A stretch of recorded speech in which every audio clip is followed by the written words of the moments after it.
Dear student, मैं जय Kushwaha Balabhadra school के ऑनलाइन यूट्यूब चैनल आप सभी का स्वागत करता हूं। जैसा कि आप सभी को पता है, आज हमारा देश भारत कोरोना के एक बहुत ही बड़े संकट से जूझ रहा है और हमारे प्रधानमंत्री मोदी जी ने पहले लॉकडाउन घोषित किया था, जिससे काफ़ी हद तक कोरोना कंट्रोल में मदद मिली है। इसलिए मैं आपसे कहना चाहूँगा कि जितना संभव हो सके आप घर पर रहें, सुरक्षित रहें। और जो आपको ऑनलाइन क्लास प्रोवाइड की जा रही हैं उनका मतलब यही है कि आपकी स्टडी बरकरार रहे, क्योंकि लॉकडाउन के कारण अभी कॉलेज और स्कूल सभी बंद हैं। इसलिए ऑनलाइन क्लासेज आपके लिए प्रोवाइड की जा रही हैं। तो मेरा आपसे यही कहना है कि आप ध्यान से इन क्लासों को पढ़ें। आज जो हम पढ़ने वाले हैं वो है साइंस। तो सबसे पहले देखते हैं साइंस की परिभाषा क्या होती है। क्यों किसी भी चीज़ के बारे में पढ़ने से पहले हमें उसकी डेफिनेशन आना जरूरी है।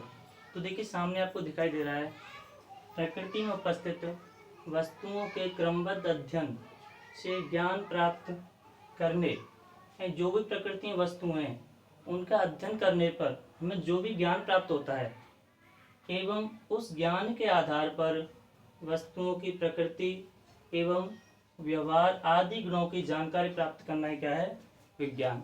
यानी प्रकृति में आज हम जो भी वस्तुएं देख रहे हैं उन सभी का अध्ययन करने के बाद हमें जो ज्ञान प्राप्त हुआ है उस ज्ञान के आधार पर वस्तुओं की प्रकृति, उनके व्यवहार आदि गुणों की जानकारी प्राप्त करना ही क्या है, विज्ञान। ये इसकी होती है डेफिनेशन।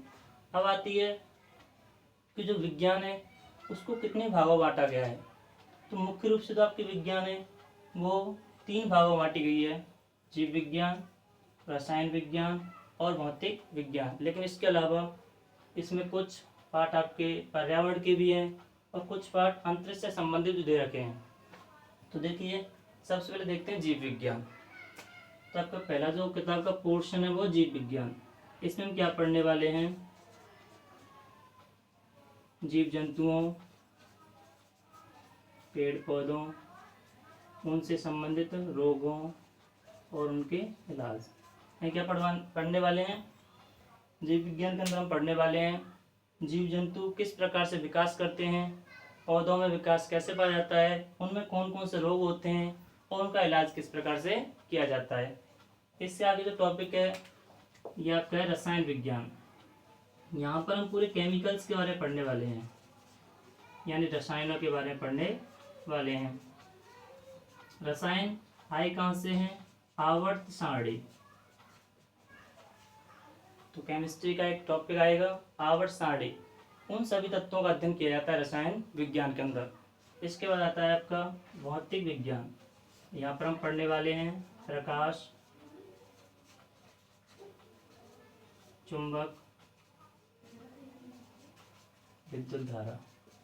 यहाँ पढ़ने वाले हैं प्रकाश के गुणों के बारे में, प्रकाश से संबंधित कौन कौन सी घटना होती हैं, चुंबक के कौन कौन से गुण होते हैं, चुंबक किस प्रकार व्यवहार दर्शाती है और विद्युत धारा क्या है और ये किस प्रकार से कार्य करती है।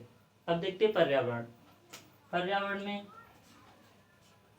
हमारे चारों ओर का जो वायुमंडल है उसका अध्ययन किया जाता है। यानी बताया गया है कि हमारा पर्यावरण कैसा होना चाहिए और उसके लिए हमें उसके शुद्धिकरण के लिए, क्योंकि वायुमंडल आज प्रदूषण के कारण बहुत ज़्यादा दूषित हो गया है, इसलिए उसके शुद्धिकरण के लिए या उसे शुद्ध बनाने के लिए हमें क्या क्या प्रयास करने चाहिए। इसके बाद कुछ टॉपिक हैं अंतरिक्ष विज्ञान के बारे में, यानी अंतरिक्ष के बारे में, जहाँ पर बताया गया है कि किस प्रकार से हमारा देश भारत और अन्य देश अंतरिक्ष में नई नई खोजें कर रहे हैं, नए नए मिशन भेज रहे हैं, जैसे कि चांद पर जाना, मंगल पर जाना आदि अंतरिक्ष विज्ञान के अंदर हम पढ़ने वाले हैं। तो देखिए, आज सबसे पहले हमने क्या समझा, परिभाषा, और उसके बाद क्या समझा, उसका डिवीजन कि साइंस को किन किन भागों में बांटा गया है। तो देखिए, आज जो हम सबसे पहले टॉपिक उठाने जा रहे हैं वो आपका सेकंड पोर्शन है रसायन विज्ञान।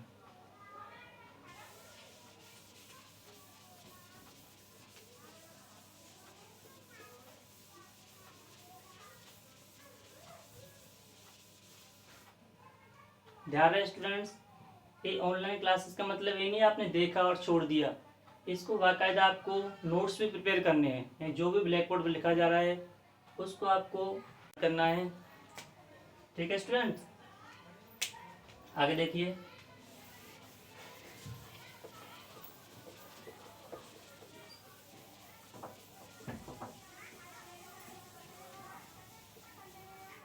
आज जो हम स्टार्ट करने वाले हैं वो रसायन विज्ञान का पोर्शन है। और सबसे पहले हम स्टार्ट करते हैं केमिस्ट्री को, और उसका पार्ट है, चैप्टर का नाम है अम्ल, क्षार एवं लवण। इंग्लिश में देखा जाए तो एसिड, बेस एंड सॉल्ट्स।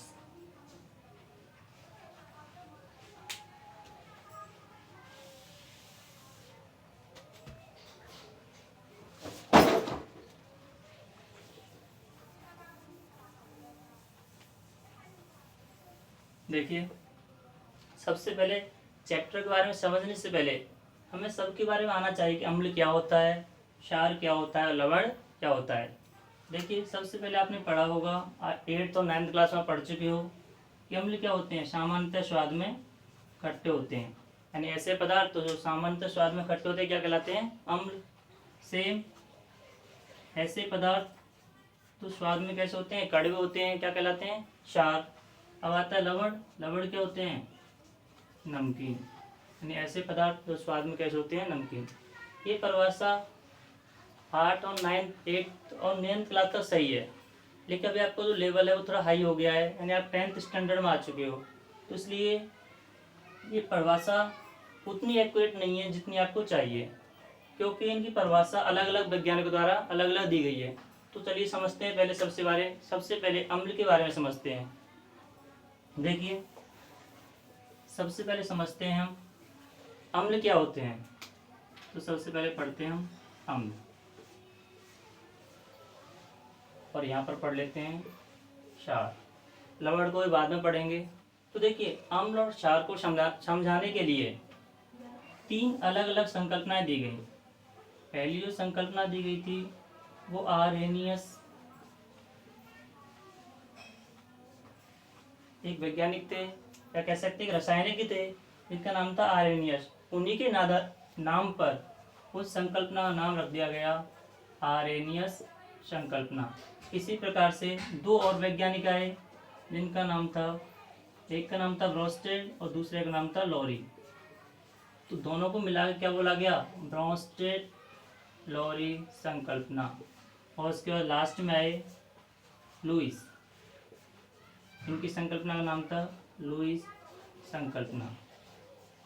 यानी अम्ल और क्षार को समझाने के लिए 3 अलग अलग संकल्पनाएं दी गई, जिनमें से पहली है आर्हेनियस संकल्पना, दूसरी है ब्रोंस्टेड लॉरी संकल्पना, और तीसरी है लुईस संकल्पना। ये तीनों जो संकल्पनाएं हैं वो वैज्ञानिकों के नाम के आधार पर दी गई हैं, अर्थात जिन वैज्ञानिकों ने इन संकल्पना के बारे में बताया या जिन्होंने अम्ल और क्षार को परिभाषित किया, उन्हीं के आधार पर उस संकल्पना का नाम रखा गया है। देखिए, समझते हैं सबसे पहले आर्हेनियस संकल्पना। पहली जो संकल्पना है वो है आर्हेनियस संकल्पना। तो सबसे पहले देखते हैं इसका बेस क्या था। तो इसका बेस था कि किसी पदार्थ को अम्ल या क्षारीय प्रकृति का पता लगाने के लिए, अगर हमें किसी पदार्थ की अम्ल या क्षारीय प्रकृति पता लगानी है तो उसमें एक महत्वपूर्ण एलिमेंट होना चाहिए, इसका नाम है हाइड्रोजन। या हम कह सकते हैं आर्हेनियस की जो संकल्पना बेस थी वो हाइड्रोजन परमाणु पर थी। इसी हाइड्रोजन परमाणु के आधार पर इन्होंने अपनी परिभाषा को, इन्होंने अम्ल और क्षार की परिभाषा दी। देख कैसे, सबसे पहले इधर देखते हैं हम अम्ल, और इधर देखते हैं क्षार। तो इन्होंने परिभाषा कैसे दी, ऐसे पदार्थ जो जलीय विलयन में, यानी कि H2O, जलीय विलयन का मतलब क्या है, H2O। ऐसे पदार्थ जो जलीय विलयन में क्या देते हैं, H+ आयन। क्या कह दिया, जलीय विलयन में H+ आयन देने वाले पदार्थ क्या होते हैं, अम्ल। इसी प्रकार से यहाँ पर क्षार की बात करते हैं तो क्या कहा, ऐसे पदार्थ जो जलीय विलयन में OH- आयन देते हैं। देखिए, ऐसे पदार्थ जो जलीय विलयन में OH- आयन देते हैं क्षार कहलाते हैं। इन्हीं कुछ एग्जाम्पल्स हैं, जैसे कि HCl हाइड्रोक्लोरिक अम्ल, दूसरा H2SO4 सल्फ्यूरिक अम्ल, तीसरा HNO3 नाइट्रिक अम्ल, CH3COOH एसिटिक अम्ल। इसी प्रकार से यहाँ पर NaOH sodium hydroxide, KOH potassium hydroxide, MgOH का होल ट्वाइस मैग्नीशियम हाइड्रोक्साइड। तो आपको ऐसे पदार्थ तो जलीय विलयन में H+ आयन देते हैं, अम्ल कहलाते हैं, और ऐसे पदार्थ जो जलीय विलयन में OH- आयन देते हैं, क्षार कहलाते हैं। आई होप आपकी समझ में आया होगा। आगे देखिए, तो ये संकल्पना किसकी थी? आर्मियस की। आगे देखिए, जिन्होंने अम्ल और क्षार जब अध्ययन किया तो उन्होंने पाया कि कुछ पदार्थ पूर्णतः आयनित हो रहे थे, जबकि कुछ ऐसे पदार्थ थे जिनका पूर्णतः आयनन नहीं हो रहा था। तो उस आधार पर इन्होंने फिर दोबारा से अम्ल और क्षार को दो भागों में बांट दिया। देखिए, पहला पार्ट कौन सा था? अम्ल और क्षार को डिवाइड किया इन्होंने प्रबल अम्ल और दूसरा दुर्बल अम्ल। इसी प्रकार से क्षार को भी बांट दिया प्रबल क्षार और सेकंड दुर्बल क्षार। तो देखेंगे परिभाषा क्या दी गई। ऐसे अम्ल, अब हम पदार्थ नहीं कहेंगे, अब क्या कहा जाएगा? अम्ल, क्योंकि हम डेफिनेशन अम्ल को समझा चुके हैं। ये जो प्रबल अम्ल है वो अम्ल के अंदर ही है, यानी ऐसे अम्ल जो जलीय विलयन में, यानी होगा क्या? अम्ल, और कौन से विलयन में? जलीय विलयन, यानी कि H2O में क्या हो जाते हैं? पूर्णतः आयनित। ऐसे अम्ल जो जलीय विलयन में पूर्णतः आयनित हो जाते हैं क्या कहलाते हैं? प्रबल अम्ल। इसके जस्ट उल्टा है जो पूर्णतः आयनित नहीं होते, पूर्णतः आयनित नहीं, यानी ऐसे अम्ल जो जलीय विलयन में पूर्णतः आयनित नहीं होते क्या कहलाते हैं? दुर्बल अम्ल। इसी प्रकार से प्रबल क्षार की क्या कहा? ऐसे क्षार जो जलीय विलयन में पूर्णतः आयनित हो जाते हैं क्या कहलाते हैं? प्रबल क्षार। और दूसरा, ऐसे पदार्थ या ऐसे क्षार जो जलीय विलयन में पूर्णतः आयनित नहीं होते वो कहलाते हैं दुर्बल क्षार। तो देखिए, दो कैटेगरी में बांटा था, एक प्रबल अम्ल और प्रबल क्षार, दूसरा दुर्बल अम्ल और दुर्बल क्षार। जो जलीय विलयन में पूर्णतः आयनित हो रहे थे वो तो कहलाते प्रबल, चाहे वो अम्ल हो चाहे क्षार, और जो पूर्णतः आयनित नहीं हो रहे थे वो क्या कहलाते हैं? दुर्बल।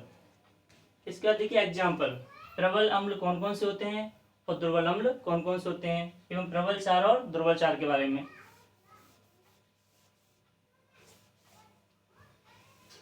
देखिए, HCl हाइड्रोक्लोरिक अम्ल, H2SO4 सल्फ्यूरिक अम्ल, HNO3 नाइट्रिक अम्ल, यानी कि हाइड्रोक्लोरिक अम्ल, सल्फ्यूरिक अम्ल और नाइट्रिक अम्ल, ये तीनों ही क्या है? प्रबल अम्ल। जबकि CH3COOH, C2H5 COOH, यानी कि एसिटिक अम्ल और प्रोपेनोइक अम्ल, इसका नाम है प्रोपेनोइक अम्ल। और इसे तो आप जानते हो क्या है? एसिटिक अम्ल। तो एसिटिक अम्ल और प्रोपेनोइक अम्ल ये दोनों ही हैं दुर्बल अम्ल। इसी प्रकार से NaOH जिसे कहा जाता है sodium hydroxide, KOH potassium hydroxide, CaOH का होल ट्वाइस कैल्शियम हाइड्रोक्साइड, ये तीनों क्या हैं? प्रबल क्षार हैं। जबकि MgOH का होल ट्वाइस और AlOH3 का होल ट्वाइस, ये तीनों दोनों ही क्या हैं? दुर्बल क्षार, यानी मैग्नीशियम हाइड्रोक्साइड और एल्युमिनियम हाइड्रोक्साइड, ये दोनों ही क्या हैं? दुर्बल क्षार। आगे देखते हैं,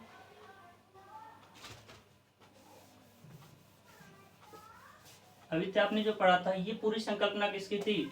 आर्हेनियस की, जिन्होंने अम्ल और क्षार को दो दो भागों में बांटा था, एक प्रबल अम्ल और एक प्रबल क्षार, एक दुर्बल अम्ल और एक दुर्बल क्षार।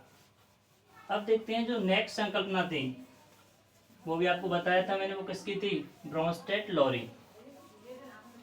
तो आगे वाली जो संकल्पना है वो किसकी है? Bronsted Lowry. उसका नाम क्या है? ब्रोंस्टेड लॉरी संकल्पना। देखिए सामने पढ़ते हैं, ब्रोंस्टेड लॉरी संकल्पना। देखिए ये दो अलग अलग वैज्ञानिक थे, एक ब्रोंस्टेड और दूसरा लॉरी। उन दोनों के नाम से ही मिलकर बना है ब्रोंस्टेड लॉरी संकल्पना। अभी तक आपने पढ़ा था आरएनडी संकल्पना, जिसमें हाइड्रोजन को क्या माना गया था? आधार। आधार तो इसमें भी क्या है? हाइड्रोजन। यहाँ भी क्या आधार है? हाइड्रोजन परमाणु। लेकिन इसका कहने का तरीका कुछ अलग है। जैसे उन्होंने क्या कहा था? H+ आयन और OH- आयन।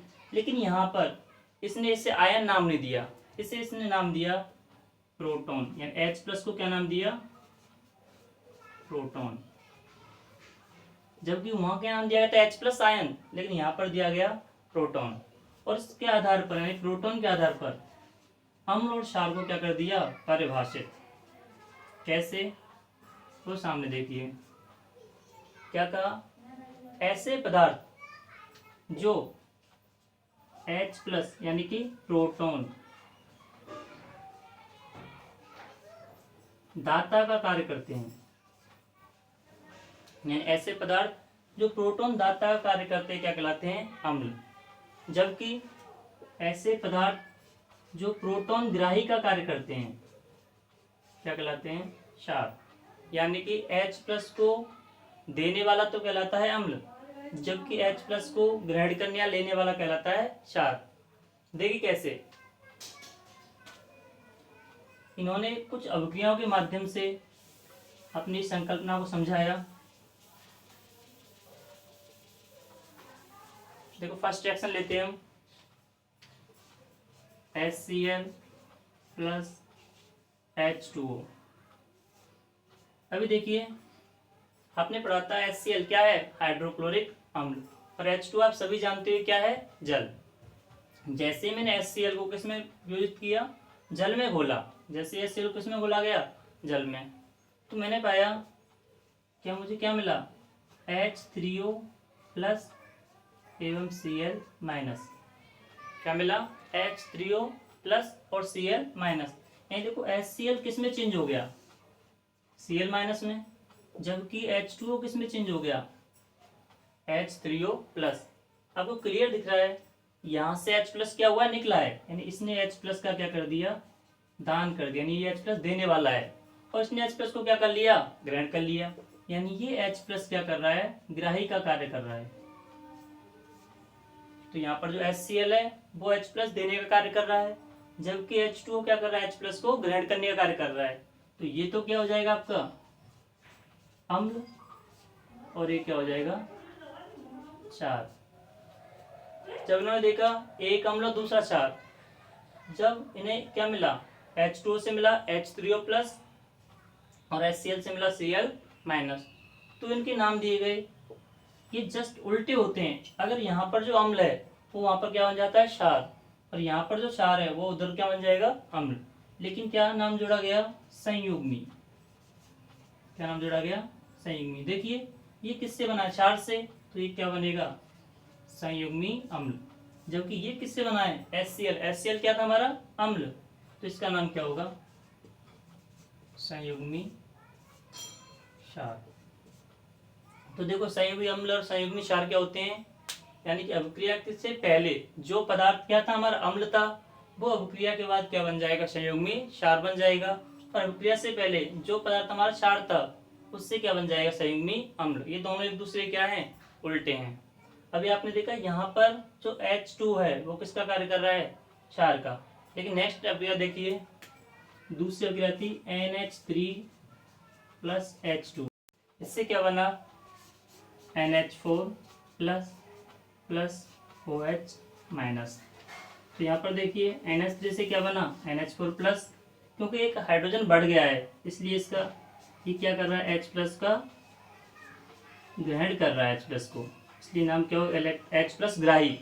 और जो H प्लस को ग्रहण करता है वो क्या कहलाता है, क्षार। तो NH3 हमारा यहाँ पर क्या है, क्षार। और इससे बनने वाला फिर क्या हो जाएगा, संयुग्मी अम्ल, क्योंकि क्षार से बना इसलिए इसका नाम क्या है, संयुग्मी अम्ल। इसी प्रकार से H2 से क्या बना था, OH माइनस, यानी एक हाइड्रोजन क्या हो गया, कम हो गया। तो H प्लस का इसने क्या कर दिया, दान कर दिया, दाता बन गया। और इससे क्या बन गया, संयुग्मी क्षार, क्योंकि ये अम्ल से बना था इसलिए क्या हो गया, संयुग्मी क्षार। मैंने आपको पहले बताया था कि अभिक्रिया से पहले जो अम्ल होता है वो बाद में क्या बन जाता है, संयुग्मी क्षार बन जाता है। और अभिक्रिया से पहले जो क्षार होता है वो बाद में क्या बन जाता है, संयुग्मी अम्ल। क्योंकि ये अम्ल था इसलिए क्या बना, संयुग्मी क्षार बना। अभी आप देखिए सामने H2 किसकी तरह कार्य कर रहा है, अम्ल की तरह। यहाँ पर किसकी तरह कार्य कर रहा था, क्षार की तरह। तो ये डिपेंड करता है कि दूसरा तत्व कौन सा है, दूसरा पदार्थ कौन सा है। तो देखिए यहाँ पर HCl क्या था, अम्ल था, इसलिए क्या बन गया था, H2O क्षार बन गया था। लेकिन यहाँ पर NH3 क्या है, क्षार है, इसलिए ये क्या बन गया है, अम्ल। तो H2O दोनों ही बार दर्शाता है, अम्ल का भी और क्षार का भी। और इसी के साथ आपकी जो ब्रोंस्टेड लॉरी संकल्पना है वो क्या होती है, समाप्त होती है। आगे कल हम पढ़ेंगे लुईस संकल्पना के बारे में, क्योंकि वीडियो काफ़ी लंबी हो चुकी है।